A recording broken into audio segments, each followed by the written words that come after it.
Interview with Barry Gourary, tape number 5. We were talking about Warsaw under the siege, and you were starting to talk about the evacuation. Yes, you asked me who was with us. And of course, my grandfather and my grandmother were at the center. I do not remember where my great-grandmother was at the time. She had lived separately in Otwotsk, in a different place, and I don't remember at what point she came to Poland, but to Russia, rather, at one point she came to Latvia, but I'm reasonably sure that it was on the same train we were on. I just don't remember the details. In addition to my mother, my father, and myself, there were probably Rabbi Chaim Meir, who was a retired butcher from Riga, who was serving as my grandfather's manservant. And possibly Chaim Lieberman. I know Chaim Lieberman was with us a little bit later in the story. But that's all I can remember.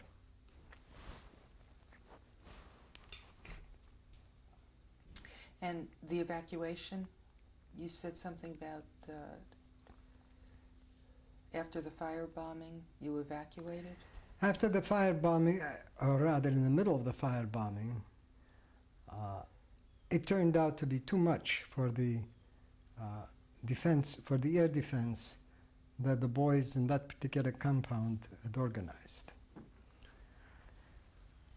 Some of the Hasidim grabbed hold of a droshka. Droshka is a horse-drawn carriage. And they put grandfather, grandmother, and me on one of them. Then they got another one for other members of the family. And we were told to go to a clinic, which was in an area which was not so much in the middle of the Jewish area. We went there, we got there, and I remember that particular Rosh Hashanah evening. Normally, on Rosh Hashanah night, grandfather would spend probably 3 or 4 hours in his Ma'ariv prayer. His much prayer, many tears. Then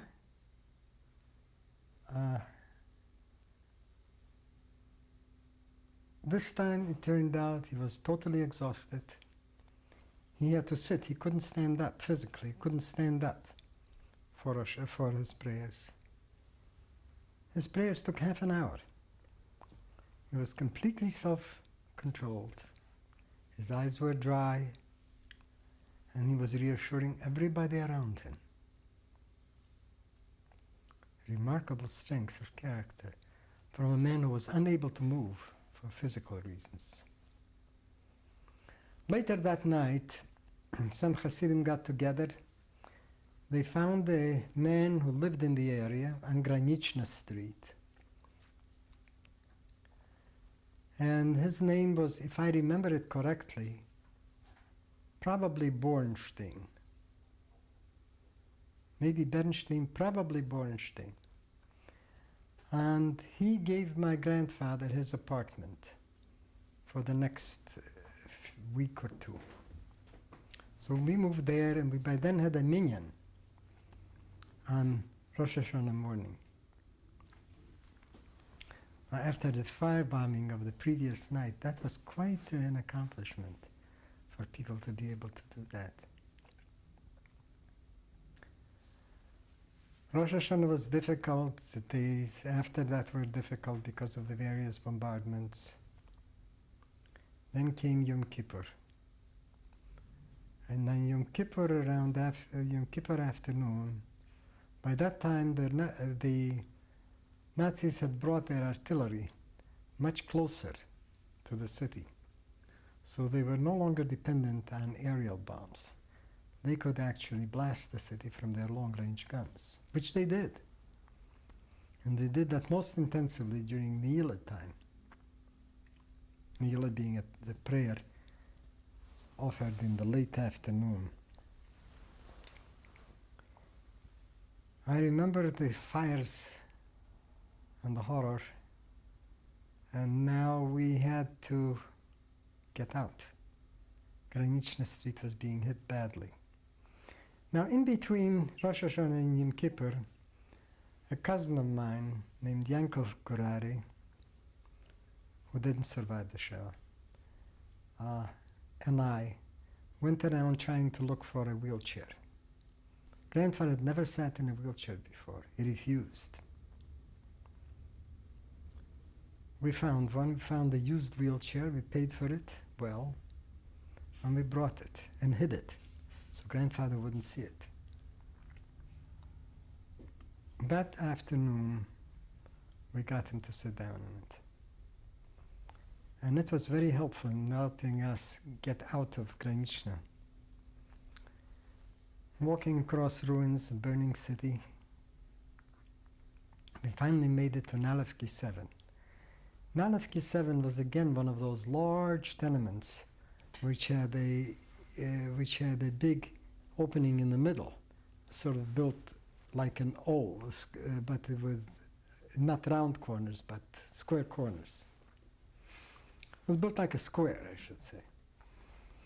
And it had a very, very deep cellar. We finally made it there, and we finally were able to get down. That took some pleading by our friends. Many of them lived in Nalevki 7. So that the Poles who were in charge of that particular shelter would let us in. We managed to make it down, that particular shelter. We stayed there until Erev Sukkot. Erev Sukkot in the morning, it was quiet. Somehow we found out that there was some kind of a Waffenstillstand, I forgot the name, cessation of hostilities, momentary or temporary cessation of the hostilities. I'm searching for the right word. And we got out, we looked around, it was so good to see the sun, to smell the air.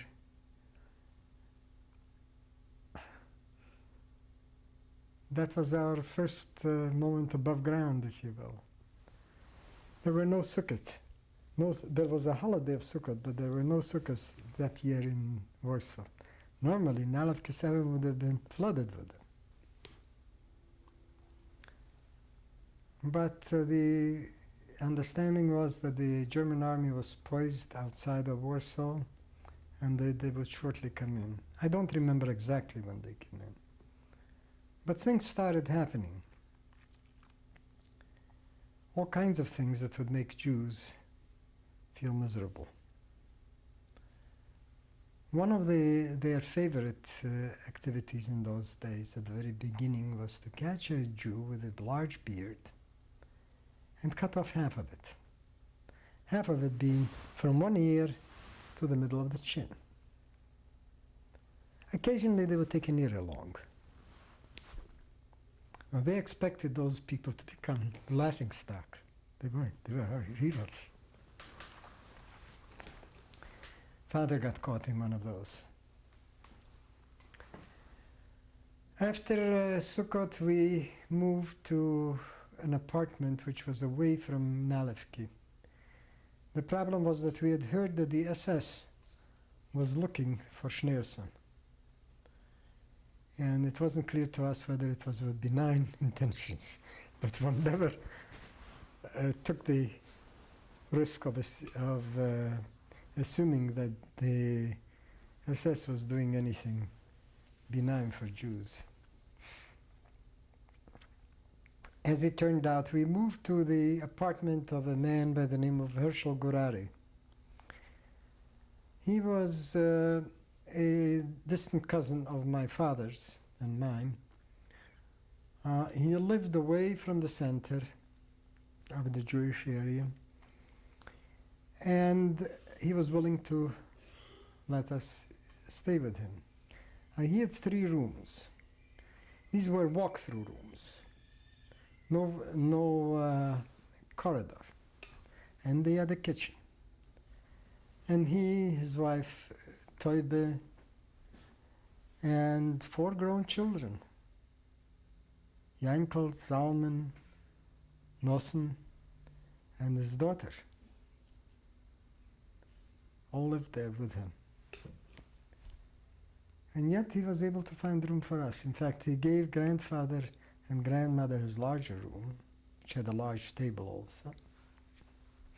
He gave us the second room, and the 6 of them fitted into 1 room. Sometimes some of them slept over with friends in the building. And that's where we stayed for a number of weeks. During the day, grandfather would sit at the table, at the head of the table, and would be doing something. Whenever there was a difficult period, grandfather would tend to organize himself and write, do something specific, concrete. In this case, he was writing Mamorim, he was writing Siches, and people were copying this and they were giving it out to his followers.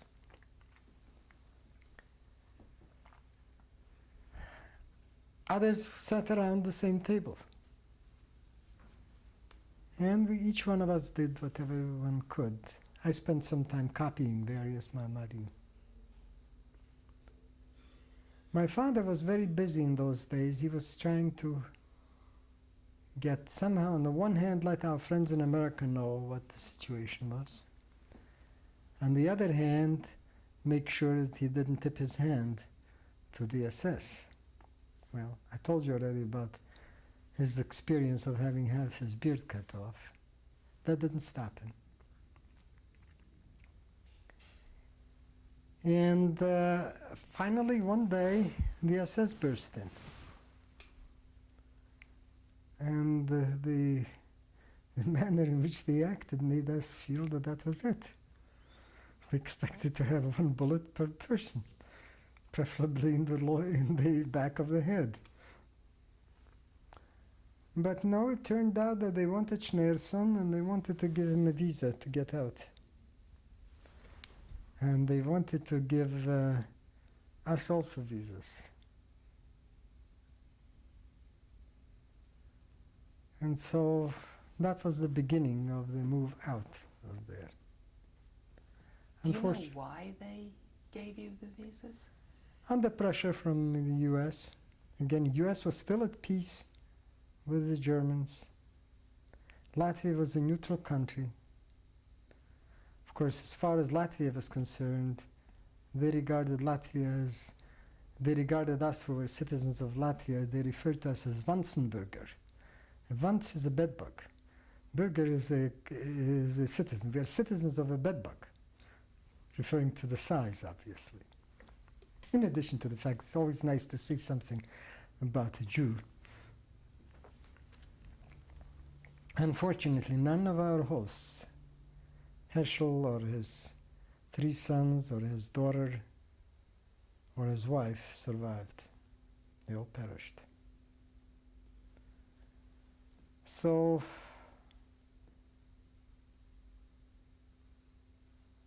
I have a feeling I've forgotten something, some parts of the story. Well, we were talking about when the SS came in and gave you visas to leave. Yes. And I remember also my father was trying to negotiate another visa, along the way. Except that interesting, and then towards the end, when he had successfully completed the negotiation, he put out his hand to shake hands. The German wouldn't do that. Shaking the hand of a Jew. It's inappropriate. I forgot one thing that I should mention. During the very worst period, just before, between Rosh Hashanah and Yom Kippur, I think it was, there was an evacuation of foreign citizens from Warsaw. Official evacuation. We had 2 hours' notice. grandfather couldn't survive that kind of an evacuation. It was in trucks, and he was immobile, it wasn't possible. So mother and the rest of us decided we were staying with him. However, we talked Chaim Lieberman into being evacuated because we felt that that would be one way of communicating with the outsiders, with our friends outside. Chaim Lieberman didn't want to go, but finally bowed to that. He was a Latvian citizen. And so Latvia got word that way, and so did America, of course, of grandfather's situation. Well, now coming back, we're now in a situation where we have exit visas. We have grandfather who has a large beard. We have father who has a beard, half a beard. We have the rest of the people who look like they're Jews. What's the chance that we can get out of Warsaw with a permit? The answer was that probably not very good. And so what the problem was getting an escort who somehow could get us out of there. Excuse me for a moment. And again, father was the one who managed to the trick of getting that kind of a person. I'm not quite sure now what he was. He apparently had at one time served in some part of the German SS or some part of the I'm not sure where, but he had served in some kind of official activity. He was very interested in money. And he could he could undergo a metamorphosis at any point. He could speak as if he were from High Deutsch, Hochdeutsch. He could speak a different language. He could make himself appear anything that suited the particular moment. And he was willing to escort us to Lithuania. Well, this man helped us get onto the train. And I still remember sitting in a compartment trying to sort of sink into the wall. And German officers passing through the corridor and saying, why should Jews sit in a compartment while we, German officers, are, and I remember that guy talking them out of it. I don't know what he said, but he managed to talk them out of it. We got to Berlin. It was after the curfew time. We managed to get 2 taxis to take us to the nearest place we could go to, namely the Jüdisches Gemeindehaus, which means the Jewish community house. Now that was a picture of a large and prosperous community which had been reduced to nothing.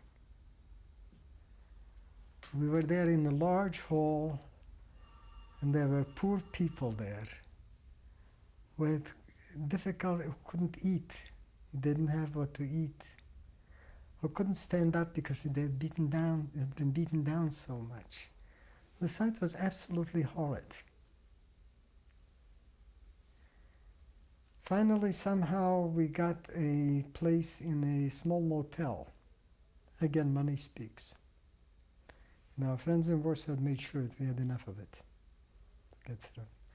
And we managed to stay there over Shabbos. And then we took the train, again with this guy, with the escort. The train took us first to West Prussia, it's East Prussia, to Königsberg, and then to Kaunas in Lithuania, and then to Riga. And I never remember welcoming a border guard to the extent that we welcomed those Lithuanian border guards. It's as if we were being let out of the worst jail in the world. Those were not very friendly people. Lithuanians in general had a tendency to hate Jews. They still do. But under the circumstances, they were God sent. Then we finally got to Riga. Riga was peaceful, quiet, and you could see a palpable, somehow, cover of fear. Who knows what's going to happen next?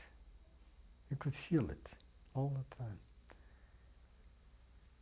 Soon after we came to Riga, grandfather stumbled. Grandfather was being led all this time by hand by somebody because he couldn't do it by himself, with a cane also, on the other hand. He stumbled and he fell and he broke his arm. So he had to go to the sanitarium to recover, otherwise it wasn't so clear that he could make it to the trip.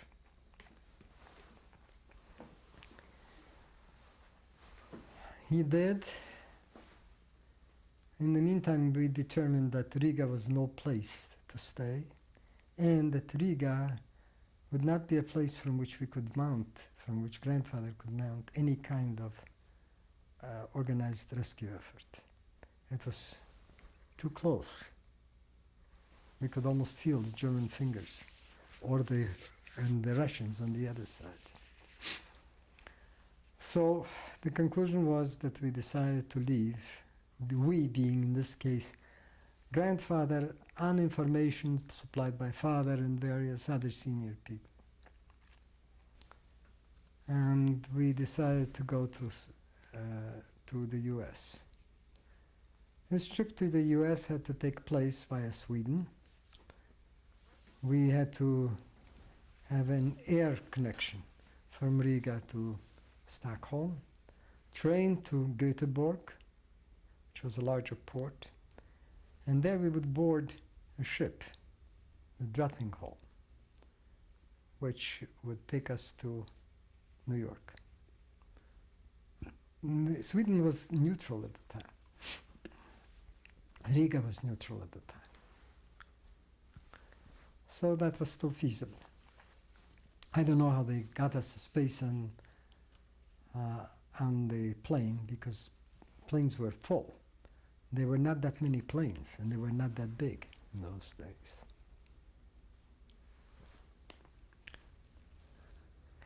And I have to tell you a little humorous story. My father had been told that flying was still a dangerous thing. So he first made sure he got my grandfather's blessing for the flight. And then he had heard that chewing helps, so that one's ears don't. So there he was, sitting in his seat, chewing furiously, with big white kerchief stuffed in his ears so that the pressure wouldn't affect him too much, and asking everybody around him whether that was sufficient to get him get us through. Again, this is the same man, however, who also was totally fearless when it came to going into the most dangerous places in order to get us out of Warsaw. But this was a very comical moment, and we should have a few light moments sometimes. We came to Stockholm, and if I remember correctly, I am very bad at names and I may be making a mistake, there was a Rabbi Zuber there. And he told us about the problems of the Jewish community in Sweden. Sweden was neutral, but Sweden became very much concerned about the rights of animals. So they determined that shchita, killing by ritual killing of birds, of chickens or of animals, was not permissible because it was unfair to the animal. Therefore, there was no meat for Orthodox people. But Orthodox people did survive. Other Jews did survive in Sweden during that particular period. I remember Rabbi Zuber later coming to New York. Unfortunately, he was killed by some criminal. I don't remember the particular situation. Anyway, from Sweden, from Stockholm, we took the train to Göteborg, We took the Drottning home, which was a Swedish ship, neutral. Remember, that was very important. And we started on the trek. Once on this trek in the Atlantic, we were stopped by a German warship.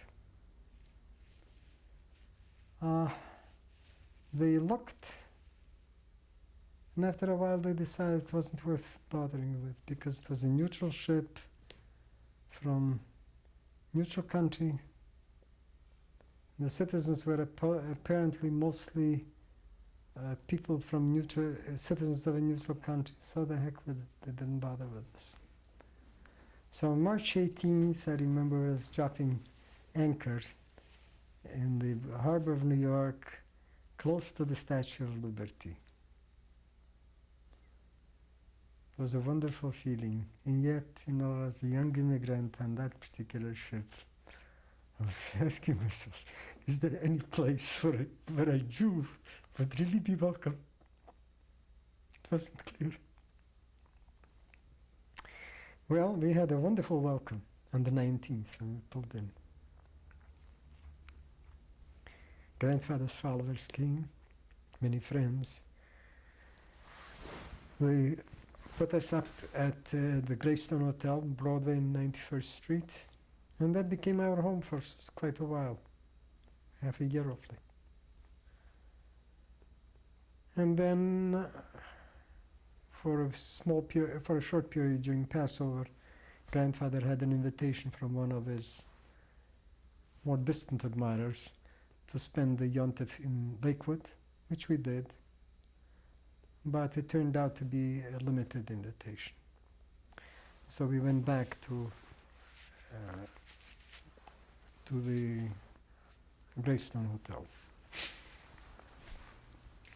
And we appointed a committee, or rather, the Agudas Chabad membership appointed a committee to look for a home for Grandfather.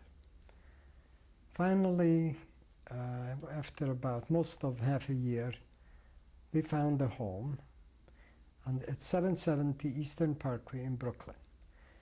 It was a beautiful house which was owned by a physician who was doing some things which at the time were illegal. And so he had to say, the court sold it.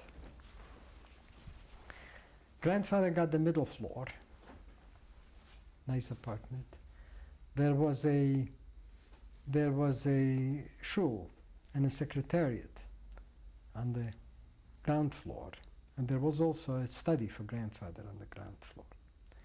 And then on the top floor, there was an apartment which we got, and there was one extra room which Father converted into a place for a secretary, part of the secretariat of the yeshiva. And that's where we spent quite a number of years. I, for one, spent there until after Grandfather's death, which came in 1950. My parents lived there much longer than that.